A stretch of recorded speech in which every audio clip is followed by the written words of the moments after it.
Hi guys, welcome to my vlog. Ari kami subong sa Tagan eh. Ari kami di subong sa Didos Etere. Ito mo sa Dubai. So nag-aaral po kami ngayon sa mga iba't ibang mga glasses at mga spoons, fork and dinner knife and everything. Spoons, fork. Yeah.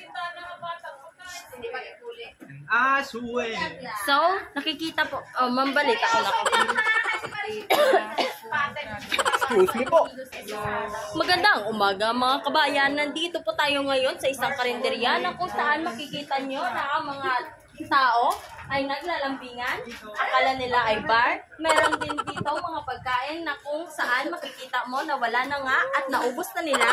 At ito din po, sa bilang banda ay meron po tayong nakikitang babae na kung saan nakala niya ay parlor.